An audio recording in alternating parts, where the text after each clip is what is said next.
1 Maccabees chapter 8, a eulogy of the Romans. Now Judas heard of the fame of the Romans, that they were very strong, and were well disposed towards all who made an alliance with them, that they pledged friendship to those who came to them, and that they were very strong. Men told him of their wars and of the brave deeds which they were doing among the Gauls, how they had defeated them and forced them to pay tribute, and what they had done in the land of Spain to get control of the silver and gold mines there, and how they had gained control of the whole region by planning and patience, even though the place was far distant from them. They also subdued the kings who came against them from the ends of the earth, until they crushed them and inflicted great disaster upon them. The rest paid them tribute every year. Philip and Perseus, king of Macedonians, and the others who rose up against them, they crushed in battle and conquered. They also defeated Antiochus the Great, king of Asia, who went to fight against them with 120 elephants, and with cavalry and chariots, and a very large army. He was crushed by them. They took him alive and decreed that he and those who should reign after him should pay a heavy tribute and give hostages and surrender some of their best provinces, the country of India and Media and Lydia. These they took from him and gave to Eumenes the king. The Greeks planned to come and destroy them, but this became known to them, and they sent a general against the Greeks and attacked them. Many of them were wounded and fell, and the Romans took captive their wives and children. They plundered them, conquered the land, tore down their strongholds, and enslaved them to this day. The remaining kingdoms and islands, as many as ever opposed them, they destroyed and enslaved. But with their friends and those who rely on them, they have kept friendship. They have subdued kings far and near, and as many as have heard of their fame have feared them. Those whom they wish to help and to make kings, they make kings, and those whom they wish they depose, and they have been greatly exalted. Yet, for all this, not one of them has put on a crown or worn purple as a mark of pride. But they have built for themselves a senate chamber, and every day 320 senators constantly deliberate concerning the people to govern them well. They trust one man each year to rule over them and to control all their land. They all heed the one man, and there is no envy or jealousy among them. So Judas chose Eulogy, the son of John, son of Achos, and Jason, the son of Eleazar, and sent them to Rome to establish friendship and alliance, and to free themselves from the yoke, for they saw that the kingdom of the Greeks was completely enslaving Israel. They went to Rome, a very long journey, and they entered the Senate chamber and spoke as follows: Judas, who is called Maccabees, and his brothers, and the people of the Jews have sent us to you to establish alliance and peace with you, that we may be enrolled as your allies and friends. The proposal pleased them, and this is a copy of the letter which they wrote in reply on bronze tablets, and sent to Jerusalem to remain with them there as a memorial of peace and alliance. May all go well with the Romans and with the nation of the Jews at sea and on land forever, and may sword and enemy be far from them. If war comes first to Rome or to any of their allies in all their dominion, the nation of the Jews shall act as their allies wholeheartedly, as the occasion may indicate to them.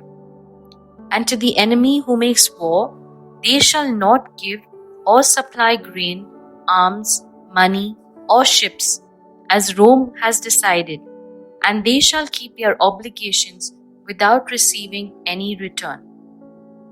In the same way, if war comes first to the nation of the Jews, the Romans shall willingly act as their allies, as the occasion may indicate to them. And to the enemy allies shall be given no grain, arms, money, or ships, as Rome has decided, and they shall keep these obligations and do so without deceit. Thus, on these terms, the Romans make a treaty with the Jewish people. If after these terms are in effect, both parties shall determine to add or delete anything, they shall do so at their discretion, and any addition or deletion that they make shall be valid. And concerning the wrongs which King Demetrius is doing to them, we have written to him as follows: Why have you made your yoke heavy upon our friends and allies the Jews? If now they appeal again for you to help against you, we will defend their rights and fight you on sea and on land. 1 Maccabees chapter 9. Bacchidus returns to Judea. When Demetrius heard that Nicanor and his army had fallen in battle, he sent Bacchidus and Alcimus into the land of Judah a second time, and with them the right wing of the army.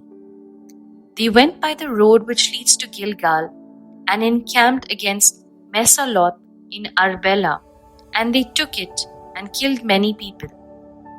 In the first month of the 152nd year, they encamped against Jerusalem, and they marched off and went to Perea with 20,000 foot soldiers and 2,000 cavalry.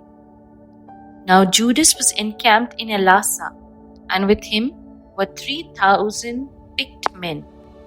When they saw the huge number of the enemy forces, they were greatly frightened, and many slipped away from the camp, until no more than 800 of them were left. When Judas saw that his army had slipped away and the battle was imminent, he was crushed in spirit, for he had no time to assemble them.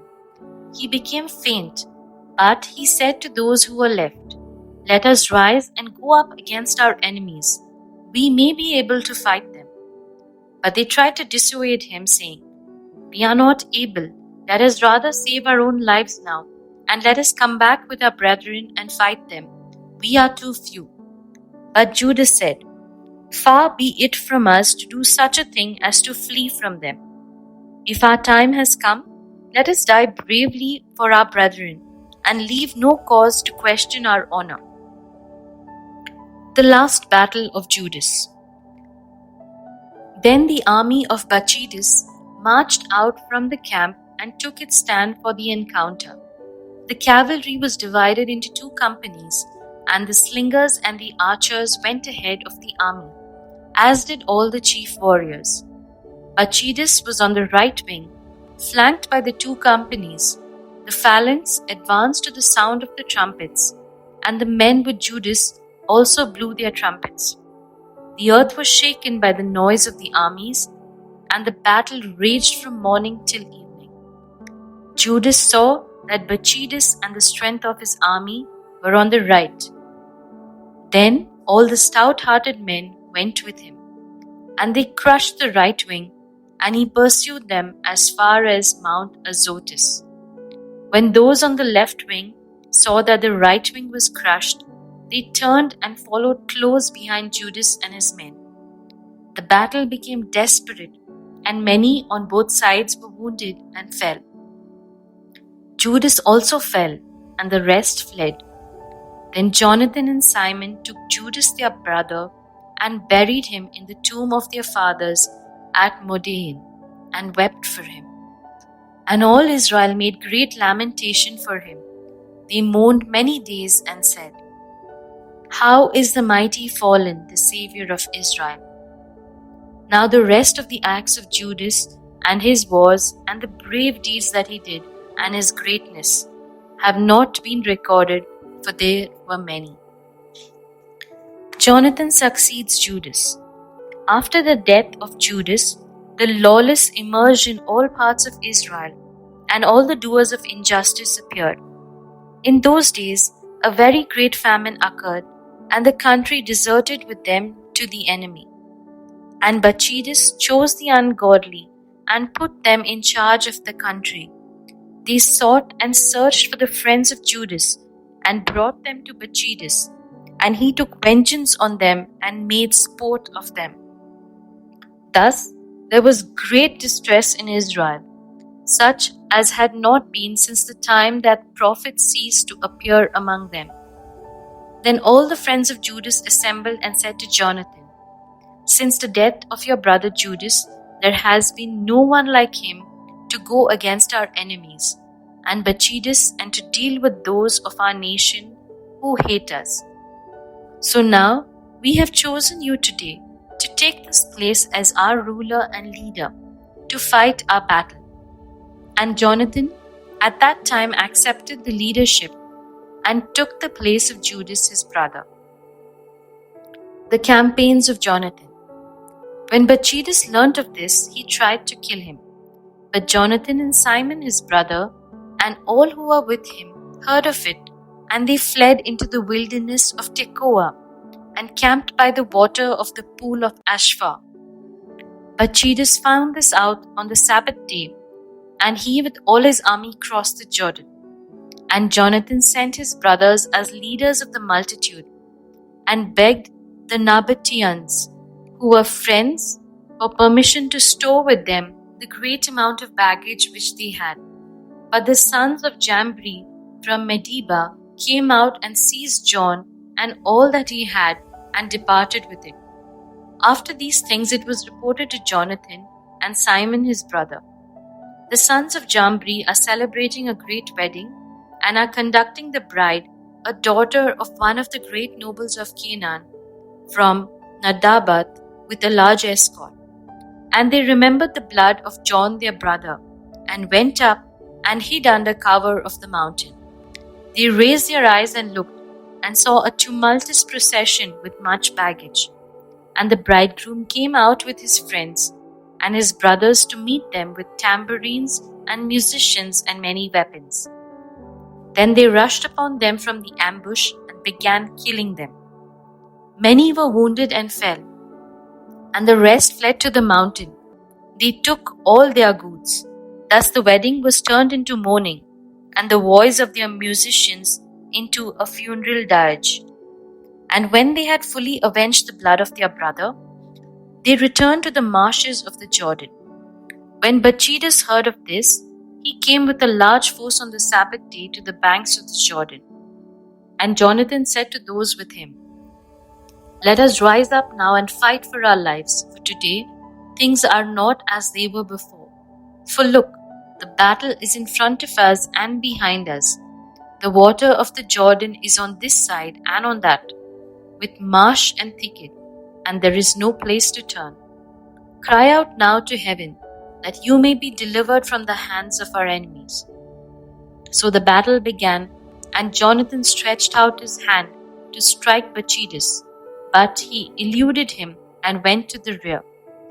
Then Jonathan and the men with him leaped into the Jordan and swam across to the other side, and the enemy did not cross the Jordan to attack them. And about 1,000 of Bacchidus' men fell that day. Bacchidus builds fortifications. Bacchidus then turned to Jerusalem and built strong cities in Judea, the fortress in Jericho and Emmaus, and Beth-horon, and Bethel, and Timnath, and Pharathon, and Tephon, with high walls and gates and bars. And he placed garrisons in them to harass Israel. He also fortified the city of Beth-zur and Gazara, and the citadel, and in them he put troops and stores of food. And he took the sons of the leading men of the land as hostages, and put them under guard in the citadel at Jerusalem. In 153rd year, in the second month, Alcimus gave orders to tear down the walls of the inner court of the sanctuary. He tore down the work of the prophets, but he only began to tear it down, for at that time Alcimus was stricken, and his work was hindered. His mouth was stopped, and he was paralyzed, so that he could no longer say a word, or give commands concerning his house. And Alcimus died at that time in great agony. When Bacchides saw that Alcimus was dead, he returned to the king, and the land of Judah had rest for 2 years. The end of the war. Then all the lawless plotted and said, "See, Jonathan and his men are living in quiet and confidence. So now let us bring Bacchides back, and he will capture them in one night." And then they went and consulted with him. He started to come with a large force and secretly sent letters to all his allies in Judea, telling them to seize Jonathan and his men. But they were unable to do it because their plan became known. And Jonathan's men seized about 50 of the men of the country who were leaders in this treachery and killed them. Then Jonathan with his men and Simon withdrew to Bet-Pasi in the wilderness. He rebuilt the parts of it that had been demolished, and they fortified it. When Bacchides learned of this, he assembled all of his forces and sent orders to the men of Judea. Then he came and encamped against Bet-Pasi. He fought against it for many days and made machines of war. But Jonathan left Simon his brother in the city, while he went out into the country, and he went with only a few men.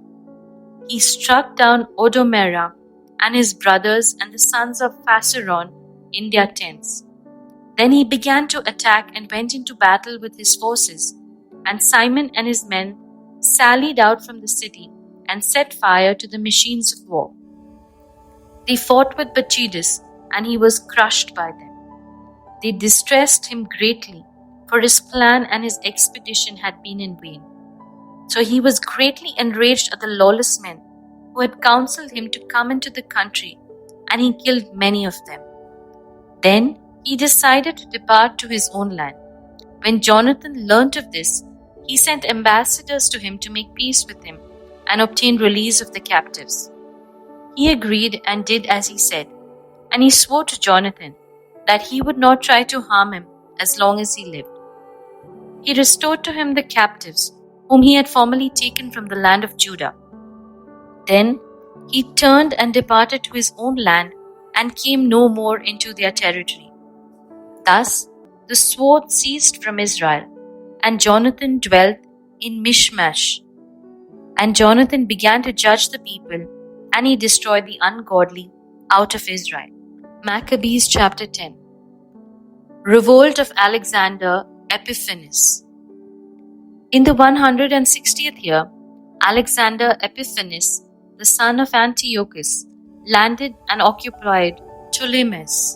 They welcomed him, and there he began to reign.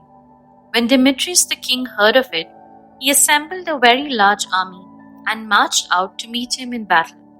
And Demetrius sent Jonathan a letter in peaceable words to honor him, for he said, "Let us act first to make peace with him, before he makes peace with Alexander against us. For he will remember all the wrongs which we did to him and to his brothers and his nations." So Demetrius gave him authority to recruit troops, to equip them with arms, and to become his ally. And he commanded that the hostages in that citadel should be released to him. Then Jonathan came to Jerusalem and read the letter in the hearing of all the people and of the men in the citadel. They were greatly alarmed when they heard that the king had given him authority to recruit troops. But the men in the citadel released the hostages to Jonathan, and he returned them to their parents. And Jonathan dwelt in Jerusalem and began to rebuild and restore the city. He directed those who were doing the work to build the walls and encircle Mount Zion with squared stones for better fortification, and they did so. Then the foreigners who were in the strongholds that Bacchides had built fled. Each left his place and departed to his own land. Only in Beth-zur did some remain who had forsaken the law and the commandments, for it served as a place of refuge. Now Alexander the king heard of all the promises which Demetrius had sent to Jonathan, and men told him of the battles that Jonathan and his brothers had fought, and of the great deeds that they had done, and of the troubles that they had endured. So he said, "Shall we find another such man? Come now, we will make him our friend and ally." And he wrote a letter and sent it to him in the following words: "King Alexander, to his brother Jonathan, greeting. We have heard about you that you are a mighty warrior and worthy to be our friend. And so we have appointed you today to be the high priest of your nation. You are to be called the king's friend." And he sent him a purple robe and a golden crown. "And you are to take our side and keep friendship with us." So Jonathan put on the holy garments in the 7th month of the 160th year, at the Feast of Tabernacles, and he recruited troops and equipped them with arms in abundance. When Demetrius heard of these things, he was grieved and said, "What is it that we have done? Alexander has gotten ahead of us in forming a friendship with the Jews to strengthen himself. I also will write them words of encouragement and promise them honor and gifts, that I may have their help." So he sent a message to them in the following words: "King Demetrius, to the nation of the Jews, greeting. Since you have kept your agreement with us and have continued your friendship with us and have not sided with our enemies, we have heard of it and rejoiced. And now continue still to keep faith with us, and we will repay you with good for what you do for us. We will grant you many immunities and give you gifts. And now I free you and exempt all Jews from the payment of tribute and salt tax and crown levies. And instead of collecting the third of the grain and the half of the fruit of the trees that I should receive, I release them from this day and henceforth. I will not collect them from the land of Judah or from the 3 districts added to it from Samaria and Galilee, from this day and for all time. And let Jerusalem and her environs, her tithes and her revenues, be holy and free from tax. I release also my control of the citadel in Jerusalem and give it to the high priest, that he may station in it the men of his own choice to guard it. And every one of the Jews taken as a captive from the land of Judah into any part of my kingdom, I set free without payment, and let all officials cancel also the taxes on their cattle. And all the feasts and Sabbaths and the new moons and appointed days, and the 3 days before a feast, and the 3 after a feast, let them all be days of immunity and release for all the Jews who are in my kingdom. No one shall have authority to exact anything from them or annoy any of them about any matter. Let Jews be enrolled in the king's forces to the number of 30,000 men, and let the maintenance be given them that is due to all the forces of the king. Let some of them be stationed in the great strongholds of the king, and let some of them be put in positions of trust in the kingdom. Let their officers and leaders be of their own number, and let them live by their own laws, just as the king has commanded in the land of Judah. As for the 3 districts that have been added to Judea from the country of Samaria, let them so be annexed to Judea, that they are considered to be under one ruler, and obey no other authority but the high priest.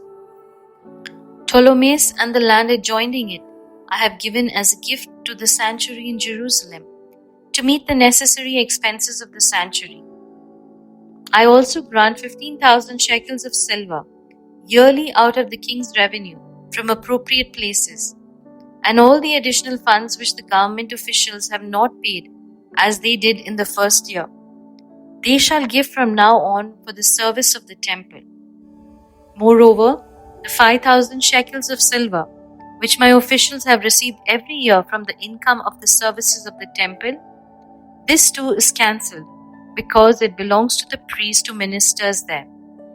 And whoever takes refuge of the temple in Jerusalem, or in any of its precincts, because he owes money to the king or has any debt, let him be released and receive back all his property in my kingdom. Let the cost of rebuilding and restoring the structures of the sanctuary be paid from the revenues of the king, and let the cost of rebuilding the walls of Jerusalem and fortifying around it, and the cost of rebuilding the walls of Judea also be paid from the revenue of the king. Death of Demetrius. When Jonathan and the people heard these words, they did not believe or accept them, because they remembered the great wrongs which Demetrius had done in Israel, and how he had greatly oppressed them. They favored Alexander because he had been the first to speak peaceable words to them, and they remained his allies all his days. Now Alexander the king assembled large forces and encamped opposite Demetrius. The two kings met in battle, and the army of Demetrius fled, and Alexander pursued him and defeated them. He pressed the battle strongly until the sun set, and Demetrius fell on that day. Treaty of Tolomi and Alexander. Then Alexander sent ambassadors to Tolomi, king of Egypt, with the following message: Since I have returned to my kingdom, and have taken my seat on the throne of my fathers, and established my rule, for I crushed Demetrius and gained control of our country. I met him in battle, and he and his army were crushed by us, and we have taken our seat on the throne of his kingdom. Now therefore, let us establish friendship with one another. Give me now your daughter as my wife, and I will become your son-in-law, and we will make gifts to you and to her in keeping with your position. Tolomi the king replied and said, Happy was the day on which you returned to the land of your fathers and took your seat on the throne of their kingdom. And now I will do for you as you wrote, but meet me at Tolomi's, so that we may see one another, and I will become your father-in-law as you have said. So Tolomi set out from Egypt. He and Cleopatra his daughter came to Ptolemais in the 162nd year. Alexander the king met him, and Tolomi gave him Cleopatra his daughter in marriage, and celebrated her wedding at Ptolemais with great pomp as kings do. Then Alexander the king wrote to Jonathan to come to meet him. So he went with pomp to Ptolemais and met the two kings. He gave them and their friends silver and gold and many gifts, and found favor with them. A group of pestilent men from Israel, lawless men, gathered together against him to accuse him, but the king paid no attention to them. The king gave orders to take off Jonathan's garment and to clothe him in purple, and they did so. The king also seated him at his side, and he said to his officers, Go forth with him into the middle of the city, and proclaim that no one is to bring charges against him about any matter, and let no one annoy him for any reason. And when his accusers saw the honor that was paid him, in accordance with the proclamation, and saw him clothed in purple, they all fled. Thus the king honored him and enrolled him among his chief friends, and made him general and governor of the province. And Jonathan returned to Jerusalem in peace and gladness.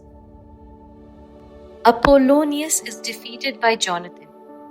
In the 165th year, Demetrius, the son of Demetrius, came from Crete to the land of his fathers. When Alexander the king heard of it, he was greatly grieved and returned to Antioch. And Demetrius appointed Apollonius the governor of Caesarea, and he assembled a large force and encamped against Germania. Then he sent the following message to Jonathan, the high priest. You are the only one to rise up against us, and I have become a laughing stock and reproach because of you. Why do you assume authority against us in the hill country? If you now have confidence in your forces, come down to the plain to meet us, and let us match strength with each other there, for I have with me the power of the cities. Ask and learn who am I, and who the others are that are helping us. Men will tell you that you cannot stand before us, for your fathers were twice put to flight in their own land. And now you will not be able to withstand my cavalry, and such an army in the plain, where there is no stone or pebble or place to flee. When Jonathan heard the words of Apollonius, his spirit was aroused. He chose 10,000 men and set out from Jerusalem, and Simon his brother helped him. He encamped before Joppa, but the men of the city closed its gates, for Apollonius had a garrison in Joppa. So they fought against it, and the men of the city became afraid and opened the gates, and Jonathan gained possession of Joppa. When Apollonius heard of it, he mustered 3,000 cavalry and a large army, and went to Azotus, as though he was going farther. At the same time, he advanced into the plain, for he had a large troop of cavalry, and put confidence in it. Jonathan pursued him to Azotus, and the armies engaged in battle. Now Apollonius had secretly left 1,000 cavalry behind them. Jonathan learned that there was an ambush behind him, for they surrounded his army and shot arrows at his men, from early morning till late afternoon. But his men stood fast, as Jonathan commanded, and the enemy's horses grew tired. Then Simon brought forward his force and engaged the phalanx in battle. They were overwhelmed by him and fled, and the cavalry was dispersed in the plain. They fled to Azotus and entered Beth Dagon, the temple of their idol, for safety. But Jonathan burnt Azotus and the surrounding towns and plundered them, and the temple of Dagon, and those who had taken refuge in them were burnt in the fire. The number of those who fell by the sword, with those burnt alive, came to 8,000 men. Then Jonathan departed from there and encamped against Ascalon, and the men of the city came out to meet him with great pomp. And Jonathan and those with him returned to Jerusalem with much booty. When Alexander the king heard of these things, he honored Jonathan still more. And he sent to him a golden buckle, such as it is the custom to give to the kinsmen of kings. He also gave him Ekron and all its environs as his possession.